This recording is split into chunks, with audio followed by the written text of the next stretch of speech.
Hello viewers, welcome to my channel AM mathematics. आज हम exercise 5.1 का क्वेश्चन नंबर 4 का 12th पार्ट और दूसरे बचे हुए पार्ट्स देखेंगे। क्वेश्चन नंबर 4 है which of the following are APs. मतलब जो हम अभी डिफरेंट पार्ट्स करेंगे उसमें बताना है कि कौन सी एपी है। If they form an AP, अगर वो एपी फॉर्म करते हैं तो find the common difference D निकालना है and right three more terms भी निकालनी है। तो ये क्वेश्चन नंबर 4 का 12th पार्ट हम यहाँ पे कर रहे हैं। तो हमको पहले चेक करना है ये एपी है या नहीं। तो इसके लिए हम पहले क्या निकालेंगे, डी निकालेंगे। डी बराबर क्या होगा, वही डी निकालने का हमारा मेथड है। ये जो है ये टर्म है फर्स्ट नंबर पे A1, ये A2, ये A3 और ये क्या है हमारी A4 टर्म है। तो डी हम सबसे पहले कैसे निकालते हैं, A2 माइनस A1। तो A2 की जगह हम लिख देंगे √8 और A1 की जगह लिख देंगे √2।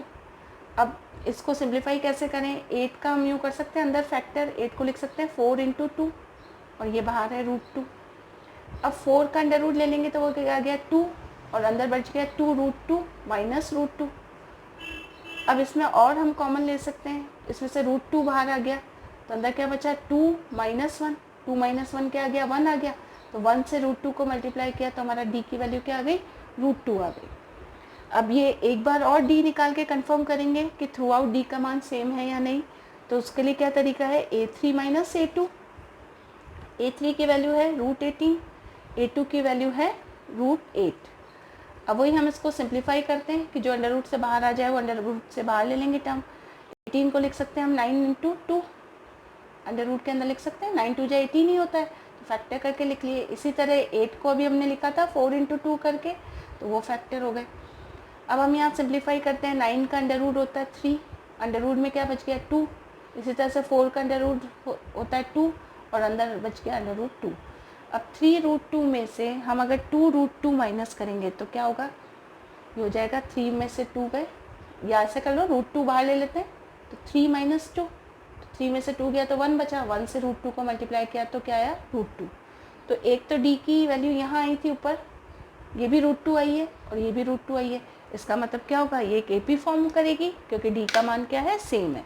तो हम एक आंसर हमारा क्या हो गया, yes it is AP, yes it is AP.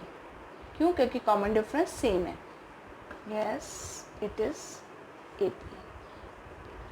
अब अगर ये एपी है तो हमें क्या निकालना है, डी का मान निकालना है। तो डी का मान हमने अभी निकाला, डी की वैल्यू कितनी आई, √2। तो ये हमने इसको हम मार्क कर देते हैं कि ये हमारा एक आंसर हो गया। एक तो ये हो गया था yes it is AP, AP है ये। सेकेंड पार्ट कर लिया इसका कि डी की वैल्यू निकालनी थी, वो √2 आ गई। अब हमें क्या निकालना है इसमें, नेक्स्ट 3 टर्म्स, यानी A4 तक तो दे रखा है, A5, A6, A7 निकालनी है। अब नेक्स्ट 3 टर्म्स निकालनी है हमको। तो नेक्स्ट 3 टर्म्स कैसे निकलती है, नेक्स्ट 3 टर्म्स निकालने का तरीका हमने देखा था कि A4 तक तो हमने वैल्यू निकाल ली थी, इसमें A4 तक तो गिवन थी हमको, A1, A2, A3, A4 4 term थी। तो अब आपको अगर A5 निकालनी है तो A5 निकालने का क्या तरीका है, A4 में क्या ऐड कर दो, D ऐड कर दो। तो A4 की वैल्यू क्वेश्चन में गिवन थी √32, उसमें अपन ने √2 ऐड करा। तो क्या तरीका है ऐड करने का, वही इसके फैक्टर करें हम। 32 के फैक्टर लिख सकते हैं, 16 2 या 32 होते हैं, तो 16 2 प्लस √2। अब 16 क्या है, अंडर रूट में है, तो 16 का अंडर रूट आ जाएगा 4, अंडर रूट में बच गया √2, मतलब 2 बच गया, तो 4√2 प्लस √2। अब इसमें हमको क्या लग रहा है कि हम √2 कॉमन ले सकते हैं, तो अंदर बचा 4 + 1, यानी इसकी वैल्यू कितनी आ गई, 5√2। तो ये हमारी कौन सी टर्म आ गई, A5 आ गई। अब A6 निकालना है, तो A6 निकालने का क्या तरीका है, A6 के लिए क्या करते हैं हम, A5 + D। तो A5 की वैल्यू कितनी आई थी, 5√2, इसमें आपने D√2 जोड़ा तो इसको D की वैल्यू है √2। तो अगर इसमें जोड़ा अपन ने 5√2 में √2 जोड़ दिया तो ये आ गया 6√2। तो ये A6 की वैल्यू आ गई। A7 की वैल्यू हम कैसे निकालेंगे, A7 होगा A6 + D। A6 की वैल्यू है 6√2 और D की वैल्यू है √2, तो ये हो गई हमारी 7√2। तो इस तरीके से हमारी नेक्स्ट 3 टर्म्स भी आ गई। वो क्या क्या आई, एक तो आया हमारा 5√2, एक आया 6√2 और एक आया 7√2। तो हम इसको कॉमा करके लिख देंगे तो हमारा आंसर हो जाएगा, नेक्स्ट 3 टर्म्स आर 5√2, 6√2, 7√2। तो ये हमारा आंसर हो गया। और डी की वैल्यू भी पूछी गई थी, तो डी की वैल्यू हम एक बार नीचे और मेंशन कर देंगे कि डी की वैल्यू कितनी आई थी हमारे, √2 आई थी। तो इस तरीके से इस क्वेश्चन को सॉल्व करेंगे।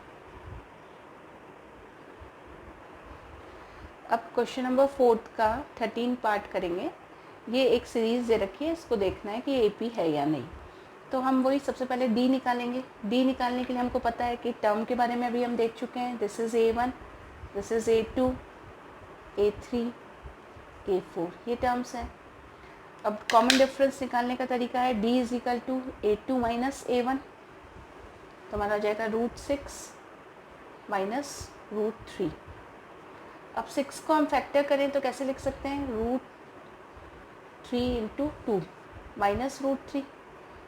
और क्या इसको लिखने का तरीका है, हम इसको लिख सकते हैं √3 मल्टीप्लाई बाय √2। दोनों पे अलग अलग कर सकते हैं या दोनों को एक साथ भी लिख सकते हैं। एक साथ तो था ही, इसको अलग अलग कर लिया, माइनस √3। अब इन दोनों में √3 कॉमन आएगा, तो हमारा ये हो जाएगा √3, ब्रैकेट में बचा √2 माइनस 1। ये हमारी किसकी वैल्यू आ गई, डी की वैल्यू आ गई। अब डी की एक और वैल्यू निकाल के चेक करेंगे, A3 माइनस A2। A3 की वैल्यू है √9 माइनस √6। वो इसको फैक्टर करके सिम्प्लीफाई करेंगे। 9 का अंडर रूट हम सिंपली निकाल लेते हैं। 9 का अंडर रूट क्या होगा, 3, माइनस 6 को हम क्या लिख सकते हैं, अंडर रूट 3 × 2। अब 3 को और किस फॉर्म में, √3, क्योंकि √3 को के क्या हो जाएगा, 3 हो जाएगा। तो हम क्या कर दिया, हमने 3 को लिख दिया √3, माइनस इसको भी अलग कर दिया √3, √2, इस तरीके से कर लिया। अब क्या होगा, इसमें से क्या कॉमन दिख रहा है हमको, इसमें कॉमन दिख रहा है √3 कॉमन ले सकते हैं। तो ब्रैकेट में बचा √3 माइनस √2। तो यहाँ पे d की वैल्यू डिफरेंट आ गई। ये जो हमने d निकाला था अभी, ये और ये दोनों डिफरेंट है, इसका मतलब ये AP नहीं है। तो हम यहाँ लिख देंगे, हमारा आंसर हो जाएगा no it is not AP। Reason क्या है कि common difference is not same. तो हम यहाँ पे लिख देंगे no it is not AP, not AP, because D is not same, because D is not same.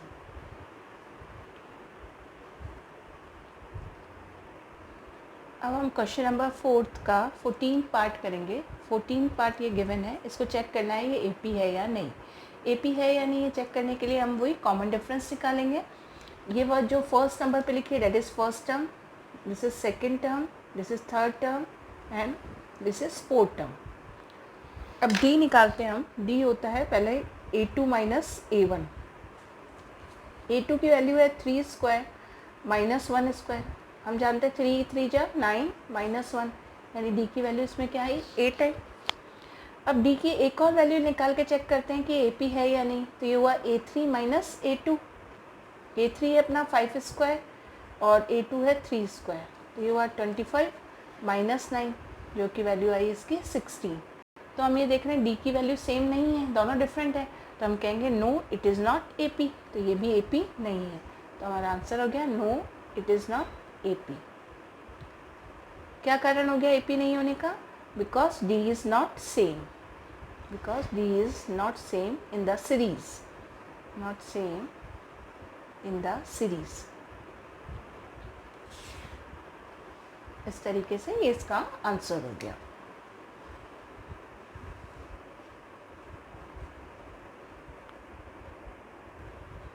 अब हम क्वेश्चन नंबर 4 का 15 पार्ट करेंगे, जो कि लास्ट पार्ट है इसका। अब इसमें भी चेक करना है ये AP है या नहीं। तो अगेन वो हम कॉमन डिफरेंस निकालेंगे। कॉमन डिफरेंस निकालने के लिए वही पहले हमें पता होना चाहिए, this is A1 first term, this is second term, this is third term and this is fourth term. हम जानते हैं AP में इंडिविजुअल को हम क्या बोलते हैं, ये जो इंडिविजुअल नंबर्स हैं इनको क्या बोलते हैं, हम टर्म बोलते हैं। तो ये फर्स्ट टर्म हो गई, ये सेकेंड, ये थर्ड एंड ये दिस इज़ फोर्थ टर्म। तो D निकालने के लिए हम देखते हैं A2 माइनस A1। A2 है हमारा 5 स्क्वायर और A1 है 1 स्क्वायर। तो ये हो गया 25 माइनस 1, यानी D की वैल्यू यहाँ क्या आ गई, 24 आ गई। नेक्स्ट वैल्यू चेक करें हम D की। तो नेक्स्ट करते हैं तो होता है A3 माइनस A2। A3 की वैल्यू है 7 स्क्वायर और A2 की वैल्यू है 5 स्क्वायर। तो उसको सिंप्लीफाई कर लेते हैं। 7 7 जा 49, 5 5 जा 25। अब इसमें से 49 में से 25 माइनस किया तो क्या आया, 24 आया।